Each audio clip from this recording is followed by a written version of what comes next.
जय हिंद दोस्तों, स्वागत है आपका बढ़ते गुरुजी ऑनलाइन टीचिंग में। आज मैं वीरेंद्र फिर आपके सामने एक क्वेश्चंस के नए सेशन लेकर के आया हूं और ध्यान दीजिएगा, ये बहुत अच्छे क्वेश्चंस हैं। आप आसानी से इनको क्विक कर पाओगे, कोई समस्या आपको आने वाली नहीं है ना। बहुत अच्छी तरीके से क्वेश्चन सॉल्व करेंगे हम लोग, बहुत ही सिंपल वे में सॉल्व करेंगे और इतने अच्छे क्वेश्चन हैं कि आपको भी करने में मज़ा आएगा और मुझे तो आप लोगों को पढ़ाने में बहुत ही मज़ा आएगा। ठीक है ना। तो चलिए एक एक क्वेश्चन करके हम लोग स्टार्ट करते हैं। और अगर आपको वीडियो पसंद आता है तो लाइक कर दीजिएगा, शेयर कर दीजिएगा, सब्सक्राइब कर दीजिएगा और बेल आइकन को प्रेस कर लीजिएगा ताकि आपको मेरे सभी वीडियोज़ के नोटिफिकेशन मिलते रहे। ठीक है, चलो एक एक करके हम लोग आगे बढ़ते हैं। ध्यान देना, ये क्वेश्चन नंबर 1 है। इसमें देखो बड़ा सिंपल सा क्वेश्चन है। दो संख्याओं का योगफल 84 तथा उनका मासा 12 है। ऐसी संख्याओं के कुल युग्मों की संख्या क्या होगी? बड़ा आसान सवाल है। ऐसी संख्याओं के कुल युग्मों की संख्या क्या होगी? आप बिल्कुल चिंता मत करना, मैं आपको एक एक स्टेप बताऊंगा, बड़ा मजा आएगा पढ़ने में।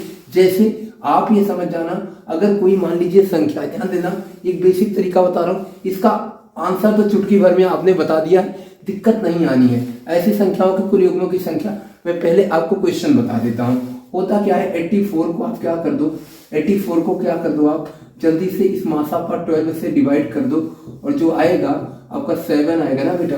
इस 7 को आपको करना क्या है, इस 7 को ऐसे पेयर में, अगर योगफल की बात कर रहा है बेटा तो योगफल के पेयर में कट करो। और 7 का पहले 1 प्लस में हमने 6 कर दिया, 2 प्लस हमने क्या कर दिया 5 कर दिया और 3 प्लस हमने क्या कर दिया 4 कर दिया। अभी ध्यान देना, इसके बाद जब रिपीट करेंगे तो क्या हो जाएगा 4 प्लस 3। अब रिपीटिशन चला जाएगा तो कोई समस्या नहीं, रिपीटिशन आपको बिल्कुल नहीं करना है, यहीं का यहीं आंसर बना देना। 1 पेयर, 2 पेयर और 3 पेयर, तो आपका पहला आंसर सही हो जाएगा। जैसे क्वेश्चंस आते हैं तो थोड़ा सा चर्चा कर लेते हैं। जैसे मान लो आपकी, अगर मैं करूं इसकी बात, तो कोई भी मासा जो होता है ना बेटा, जैसे मान लीजिए एक संख्या x है, एक संख्या y है, तो इसमें अगर हम देखेंगे तो हर संख्या अगर मासापन निकल सकता है, अगर मासापन दोनों का निकल सकता है तो आप समझ जाना, तो ये संख्या क्या हो जाएगी मासा, है ना, और गुणे में a, और ये संख्या क्या हो जाएगी मासा और गुणे में b। तो यानी ये क्या करेंगे, मासा मासा अगर हटा देते हैं तो a और b बन जाता है। ठीक है ना, a और b। तो अगर ऐड करेंगे हम इनको और मासा कॉमन ले लेंगे तो a प्लस b बन जाएगा और मासा बन जाएगा, और ये क्या हो जाएगा संख्याओं का योगफल। और जब ये संख्याओं का योगफल हो जाएगा बेटा तो क्या हो जाएगा, हम मासा से अगर संख्याओं के योगफल को, संख्याओं का योगफल आपको दिया गया था 84, अगर मासा से हम संख्याओं के योगफल को डिवाइड कर देते हैं तो नीचे आ जाएगा मासा, और मासा से मासा को जैसे हम डिवाइड करेंगे तो हमारा इनके अनुपातों का योगफल आ जाएगा ना। तो यानी हमारे पास इसका भागफल आया था, वो भागफल इसका मतलब क्या था, इनके अनुपातों का योगफल था। इन्हीं का जो पेयर बन पाएगा वो आपका आंसर हो जाएगा। ठीक है ना, बड़ा सिंपल सा फंडा होता है, हालांकि बहुत ही है, मल्टीप्लाई का अलग होता है, हर चीज का अलग अलग है। फिलहाल एडिशन वाला मैंने आपको बताया, ऐसे सब्ट्रैक्शन वाला भी बन जाता है। बस ध्यान रहे इन पेयर में वो वाला पार्ट नहीं लेना बच्चों, वो वाला पार्ट नहीं लेना है जो आपका क्या करता है, जो कॉमन फैक्टर कुछ और रखता है। अगर कुछ और कॉमन फैक्टर रखा, मान लीजिए कोई ऐसा पेयर बन गया और 2 और 6 बन गया, तो बेटा ये वाला पेयर नहीं लेंगे, है ना, क्योंकि इसमें मासा क्या है 2 है, तो इसलिए ये वाला पेयर हम नहीं लेंगे। ठीक है ना। नेक्स्ट क्वेश्चन को देखते हैं हम लोग। नेक्स्ट क्वेश्चन क्या है हमारा, दो संख्याओं का योगफल 8 है तथा उनका गुणनफल 15 है, तो उनके व्युत्क्रमों का योगफल क्या होगा? देखो व्युत्क्रम क्या होता है, मान लीजिए एक संख्या है a और b, तो इनके व्युत्क्रम क्या होंगे बेटा, 1 अपान में a और 1 अपान में b, और इनको जब ऐड किया जाएगा तो क्या हो जाएगा, b जाएगा यहाँ, a जाएगा यहाँ, यानी a प्लस में b हो जाएगा और बटे में a इंटू b हो जाएगा। तो कभी जब भी सवाल आपका आए, एक छोटा सा फंडा माइंड में रख लो, जब भी कभी कहे कि दो संख्याओं का योगफल और उनका गुणनफल समथिंग है, तो बताइए कि उनके व्युत्क्रमों का योगफल क्या होगा। जब भी कभी व्युत्क्रमों के योगफल की बात करें और जब योगफल और गुणनफल दिया हो दो संख्याओं का, तो बच्चों हमेशा माइंड में ये रखना है कि आप क्या करना, ऊपर दोनों का योगफल रख देना और नीचे दोनों का गुणनफल रख देना, यानी अंश में दोनों का योगफल और हर में दोनों का गुणनफल, तो आपका आसानी से आंसर आ जाएगा। क्या आ जाएगा, योगफल आपका 8 है, गुणनफल आपका कितना है 15 है, तो 8/15 ये आपका उत्तर आ जाएगा ऑप्शन नंबर डी। बहुत ही आसान सवाल है, बिल्कुल आपको बिल्कुल मेहनत नहीं करनी है, यानी ऐसा आए तो a+b ऊपर और a×b नीचे हो जाएगा। नेक्स्ट आते हैं बच्चों, नेक्स्ट क्या है आपका, किसी वर्ग के एक विकर्ण की लंबाई 15√2 सेंटीमीटर है, इसका क्षेत्रफल क्या होगा। तो बेटा हमेशा ध्यान देना कि किसी वर्ग के विकर्ण की, तो वर्ग क्या होता है, वर्ग का विकर्ण होता है भुजा√2। क्या होता है बेटा, भुजा√2, भुजा√2, वर्ग का विकर्ण क्या होता है भुजा√2। तो आपका यहां पे हम 15√2 कर देंगे और √2 से √2 कैंसल आउट हो जाएगा, भुजा = 15 हो जाएगा। तो भुजा का स्क्वायर क्षेत्रफल क्या होता है बेटा, क्षेत्रफल क्या होता है वर्ग का, वर्ग का क्षेत्रफल, वर्ग का क्षेत्रफल क्या होता है, भुजा का स्क्वायर क्या होता है बेटा, भुजा का स्क्वायर। तो हम क्या कर देंगे 15 का स्क्वायर कर देंगे, 15 का स्क्वायर क्या होता है 225, और 225 आपका सेंटीमीटर है, तो सेंटीमीटर स्क्वायर ये आपका आंसर हो जाएगा, कौन सा, ये है ना। तो 225 हो जाएगा। देखो वर्ग का जो विकर्ण होता है ना, वो एक तरीके से आधा कर देता है ना वर्ग को, यानी एक राइट एंगल ट्रायंगल बना देता है, और राइट एंगल ट्रायंगल का एक हाइपोटेनियस बन जाता है वर्ग का विकर्ण, है ना। आइसोसेलेस हाइपोटेनियस हो जाता है। तो आपको पता है √2 का फॉर्मूला लगता है, भुजा 1:1 का रेशियो होता है, तो √2 का रेशियो विकर्ण हो जाता है। तो आपका यहीं पे √2 हटा दो और सीधे आंसर बता दो, ठीक है ना। बात समझ में आया, तो ये आपका आसानी से लग जाएगा ये वाला। बाकी आप समझिए कि क्षेत्रफल में भुजा होता है, तो यहीं से आप 15 से कटने वाले नंबर को बता देते। ये 15 से नहीं कटने वाला, ये भी 15 से नहीं कटने वाला, है ना, 15 से नहीं कटने वाला ये भी, और ये भी 15 से नहीं कटने वाला। देखो कहाँ पे है, आप समझो भाई, हमारा कहने का मतलब क्या है, मैं बता रहा हूं कि 15 है, 15 3 से कैंसल आउट होता है, तो 3 से यहाँ 2 2 4 3 से कैंसल आउट नहीं होगा, 2 1 5 और 5 2 7, सॉरी 2 1 3 और 5 3 8, 8 3 से डिवाइड नहीं होगा, ये भी, और ये भी नहीं डिवाइड होगा, और ये 2 ये भी नहीं डिवाइड होगा, आप देख चुके। तो इसका मतलब एक है 5 2 7 और 7 2 9, 9 3 से डिवाइड होगा, तो ये वाला ऑप्शन आपका ऑब्वियसली सही हो जाएगा। आप ऑप्शन से भी चेक कर सकते थे, यानी भुजा आपका क्षेत्रफल में होता है, ये माइंड में होना चाहिए। अगर भुजा क्षेत्रफल में है तो आपका 15 भी क्षेत्रफल में होगा, इस तरीके से आप इसको कर सकते थे। चलो बच्चों अगला सवाल देखते हैं। अगला सवाल क्या है, दो क्रमागत संख्याएं ज्ञात कीजिए जिनमें पहले अंक का 3 गुना दूसरे अंक के 2 गुने से 5 अधिक है। पहले अंक का 3 गुना दूसरे अंक के 2 गुने से 5 अधिक है। दो क्रमागत संख्याएं रखना है। बच्चों इसको ऑप्शन से आप कर सकते हो, बड़ा आसान है। कह रहा है कि पहले अंक का 3 गुना, पहले अंक का 3 गुना करोगे तो 15 हो जाएगा। देखो यहां से 3 अंक करो, 3 गुना करोगे तो 15 हो जाएगा, और इसको 3 गुना करोगे तो क्या हो जाएगा, ये 2 गुना करोगे 6 दूनी 12, 12 5 17 हो जाएगा, नहीं है ना। तो बराबर होना चाहिए, बराबर नहीं है। ये देखो 6 त्रिके 18 करोगे, और ये करोगे 7 त्रिके 7 दूनी 14, और 14 पे 5 जोड़ोगे तो 19 हो जाएगा, बराबर नहीं है। ये देखो 7 त्रिके 21 करोगे, और ये क्या करोगे 8 दूनी 16, 16 में 5 जोड़ोगे 21 आ जाएगा। हाँ ये देखो दोनों बराबर है, तो ये ऑप्शन आपका सही हो जाएगा, है ना। समझ में आया। मैंने क्या किया, 5 का 3 गुना कर दिया, और उसके में क्या जोड़ दिया हमने, और इसका 6 का 2 गुना करके हमने 5 जोड़ दिया, 17 आ गया, बराबर नहीं हुआ। और यहाँ पे देखो हमने 6 का 3 गुना कर दिया और 7 का 2 गुना करके 5 जोड़ दिया, 19 हो गया, बराबर नहीं हुआ। यहाँ हमने 7 का 3 गुना किया और 8 का 2 गुना करके 5 जोड़ दिया, 21 बराबर हो गया। यहाँ अगर मैं अगला वाला देखो 9 का 3 गुना करूंगा 27, और 10 दूना 20 में 5 जोड़ूंगा 25 हो जाएगा, ये भी बराबर नहीं होगा। तो ऑप्शन से ही इस सवाल को आप कर सकते थे, बिल्कुल सिंपल सवाल था। लेकिन मान लीजिए अगर आपने ऑप्शन से नहीं किया तो कोई विशेष इसमें दिक्कत की बात नहीं है, आप आसानी से इधर भी कर सकते हो। जैसे मैंने क्या कहा, यहां से देखो कह रहा है दो क्रमागत संख्याओं का, अगर कोई संख्या क्रमागत होती है तो पहली संख्या x है तो दूसरी संख्या x प्लस में 1 हो जाएगी, ये कह रहा है। तो दो क्रमागत संख्याओं में कि ज्ञात की जिनमें पहले अंक का, अब देखो ये जो संख्याएं बेटा, इस संख्या को अंक मानना, दो क्रमागत अंक ज्ञात कीजिए, है ना। दो क्रमागत अंक ज्ञात कीजिए जिसमें पहले अंक का 3 गुना, है ना। तो पहले अंक का 3 गुना। अब दो क्रमागत है, पहला कहेगा तो पहला छोटा होगा, दूसरा बड़ा होगा, ये आपके माइंड में होना चाहिए, है ना। तो दो क्रमागत अंकों में पहले अंक का 3 गुना दूसरे अंक के 2 गुने से 5 अधिक है। ये कर दिया बेटा, हमारा आंसर आ गया। 3x हो जाएगा ये, और ये 2x हो जाएगा, और ये 2 हो जाएगा, और ये 5 हो जाएगा। समझ पाए रहे हो? 2 का गुणा किया यहाँ पे, 2x 2 एकम 2, और 5 बगल में है, तो क्या हो गया? 3x में से जैसे मैंने 2x घटा दिया, ये हमारा 5 2 7 हो गया, है ना। और 3 में से 2 गया, क्या हो जाएगा आपका? 1x हो जाएगा। x का मान आ गया 7, और x का मान 7 किस ऑप्शन में है? पहला वाला, इसी में है, यही आंसर लग जाता। अगला वाला 8 हो जाता। चलो बच्चों अगले सवाल पे आते हैं। अगला सवाल क्या है कि 50 से 100 के मध्य कितनी अभाज्य संख्याएं होती हैं? 50 से 100 के मध्य कितनी अभाज्य संख्याएं होती हैं? देखो मेरा कहने का मतलब क्या है, अगर मैं आपको सिखाऊं तो 1 से लेकर के 50 तक के बीच में 15 अभाज्य संख्याएं होती हैं, और 1 से लेकर के 100 तक के बीच में 25 अभाज्य संख्याएं होती हैं। तो यानी बेटा क्या हो जाएगा?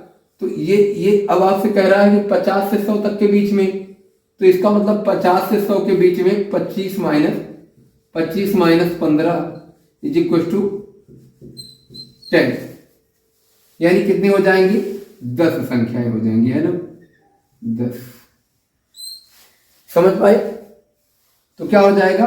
25 माइनस 15 आपका क्या हो जाएगा? 10 संख्याएं हो जाएंगी। बात समझ में आ रहा है ना? कोई दिक्कत तो नहीं है, तो आसानी से आप इस बात को समझ पाओगे। 10 संख्याएं हो जाएंगी, ठीक है ना। चलो जैसे आपका ऑप्शन नंबर यहाँ पे है डी, बड़ा आसान होता है। चलो बच्चों अगला सवाल देखते हैं। अगला सवाल क्या है? बड़ा मजेदार सवाल है, इसमें आपके क्वेश्चन में ही आंसर है। क्या है ये? आपके क्वेश्चन में ही आंसर है। अगर आप देख सको तो देख लो, आपके क्वेश्चन में ही आंसर है। कहां है क्वेश्चन में आंसर? ये कह रहा है अगर a square minus b square divided by a plus b बराबर 25 हो, तो बेटा थोड़ा सा सॉल्व करने का प्रयास करो, थोड़ा सा सॉल्व करने का प्रयास करो। a square minus b square होता क्या है? a plus b, a minus b, और ये नीचे a प्लस बी पहले से है, तो a प्लस बी से a प्लस बी अगर कटेगा तो आपका आंसर क्या आ जाएगा? 25। और ये 25 क्या है? a माइनस बी का ऑप्शन, और आपसे पूछा भी क्या है? a minus b. तो अगर समझ पाते तो बड़ा आसान सवाल था, यानी क्वेश्चन ही जवाब में पूछा गया है। लेकिन बच्चों को जिसको ये फार्मूला नहीं पता है तो वो नहीं लगा पाएंगे। मैंने क्या कहा ना, आज का सवाल बहुत ही सरल है, एकदम चुटकी वाला सवाल है। जितने भी क्वेश्चन आएंगे बिल्कुल आपको बहुत ज्यादा दिमाग देने की जरूरत नहीं है, एकदम चुटकी वाला सवाल है। बस आपको ये फार्मूला थोड़ा बहुत याद होना चाहिए, है ना। बाकी ऐसे देखोगे आंसर लगाओगे, बड़ा उत्तर इसका सिंपल रहेगा।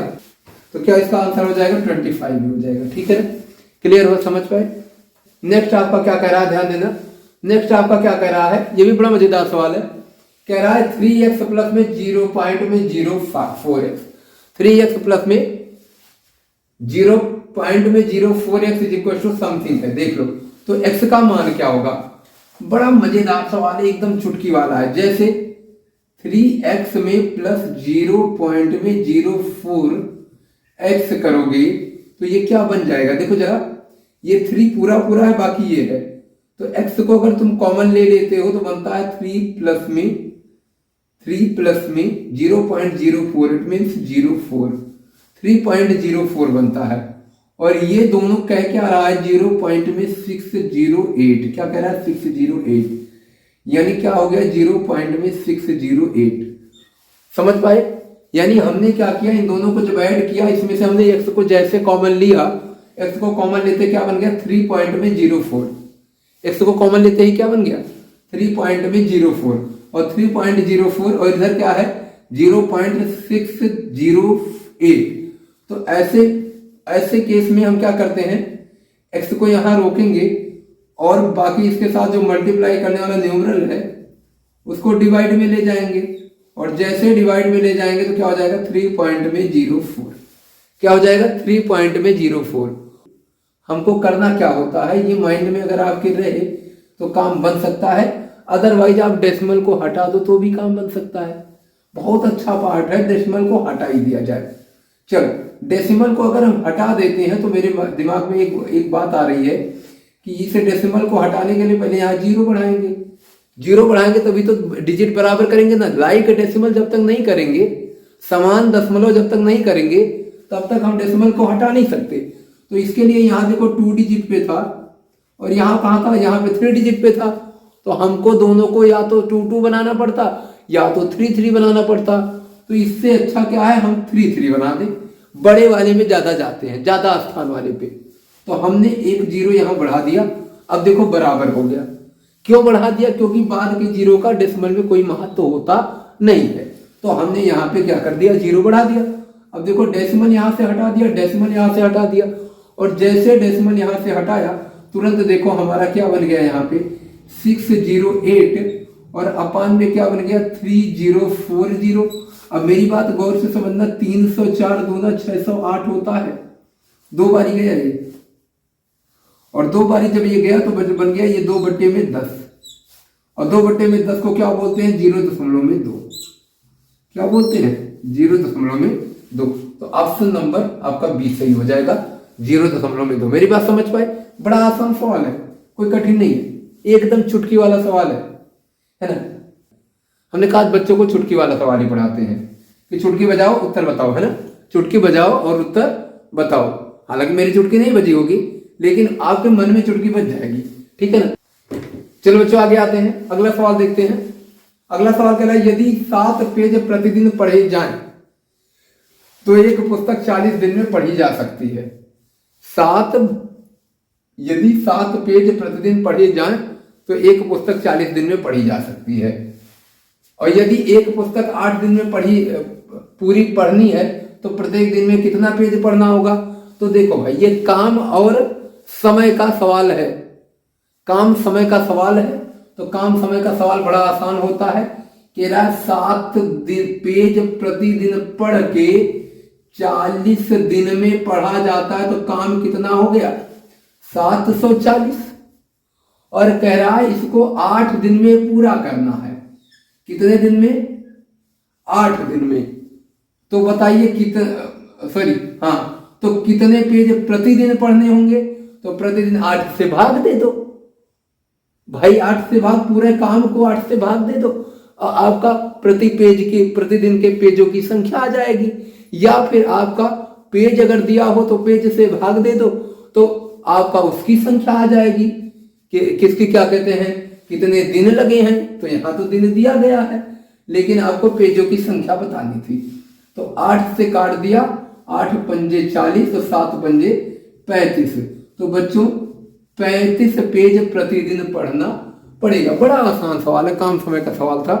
35 पेज प्रतिदिन पढ़ना पड़ेगा। एक सवाल और देखते हैं, ये क्या है। इसने कहा जैक एक पोशाक को 4440 रुपए में बेचता है और 20% का लाभ कमाता है। बड़ा आसान सवाल है, चुटकी वाला ही सवाल है। 1440 रुपए में बेचता है और 20% का लाभ कमाता है। मेरी बात गौर से समझना, 20% का लाभ का मतलब होता है 1/5। अनुपात में बदलेंगे तो क्या हो जाएगा बच्चों, 1/5। यानी 5 रुपए पे 1 रुपए का क्या कमाता है, लाभ। लाभ कमाएगा प्लस करेंगे, और हानि कमाएगा तो माइनस करेंगे, और तो प्लस करके बता भी देंगे। यानी सामान को बेचेगा किसमें, 6 रुपए, सॉरी, सामान को बेचेगा किसमें, 6 रुपए में। खरीदेगा कितने, 5 रुपए में खरीद के 6 रुपए में बेचेगा तो 1 रुपए का लाभ कमा लेगा। तो ये 6 रुपए की बजाय कितने में बेच रहा है, 1440 रुपए में। तो कट के कितना आएगा, 24 आ जाएगा। 24 छंगे 144 होता है, तो 240 आ जाएगा। और ये चाहता कितना है, 5 चाहता, तो गुन्ने में 240 कर देंगे। तो 24 पंजे 120 होता है।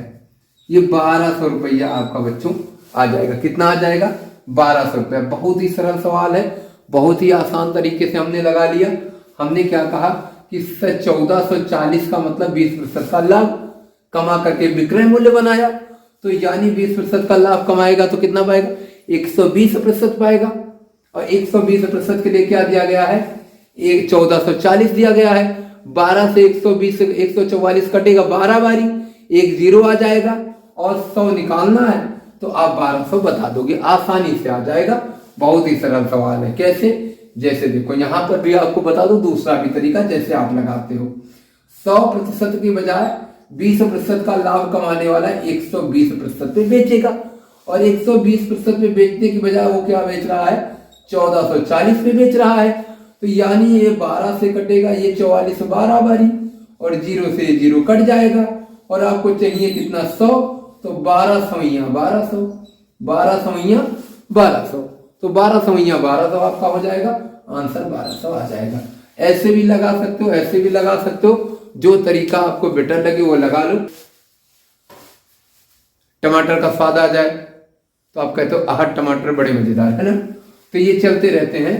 ऐसे हमारे सवाल में भी जब क्वेश्चंस हमारे अच्छे अच्छे आने लगते हैं और मजा आता है क्वेश्चंस को सॉल्व करने में, तब आपका चुटकी वाला क्वेश्चन बन जाता है वो, ठीक है ना।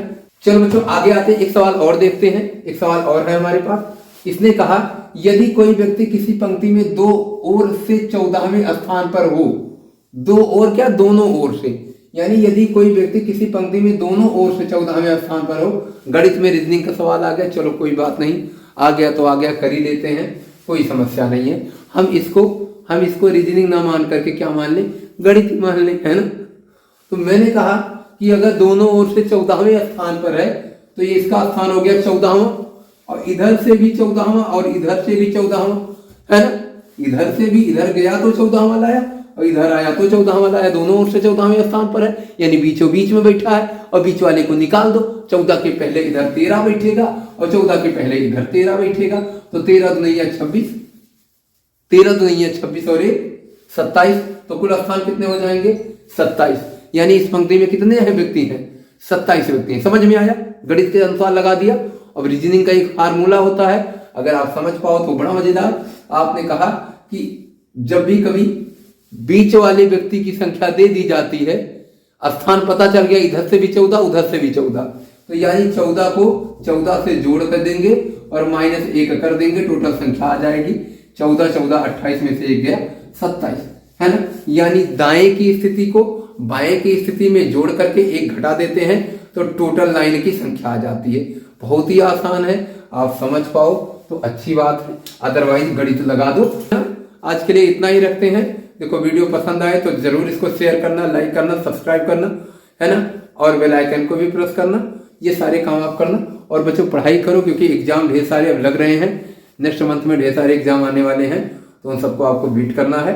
अच्छा मजेदार पढ़ाई करो, और ऐसे ऐसे हम छोटे छोटे पार्ट्स क्वेश्चंस के लाते रहेंगे, कभी मैथ्स के, कभी रीजनिंग के, कभी कॉम्बिनेशन के, है ना। तो मजा आएगा करने में। चुटकी वाले सवाल रहेंगे, चुटकी में लगा लोगे और धीरे धीरे बेस को बढ़ाएंगे। फिर टफ सवाल भी बताएंगे बड़े एग्जाम के लिए, और वो भी सवाल अच्छे अच्छे, कभी ऑप्शन से करेंगे, कभी बिना ऑप्शन के नए तरीके से करेंगे। ये सारी चीजें हम सीखते जाएंगे। आज के लिए बच्चों इतना ही, धन्यवाद।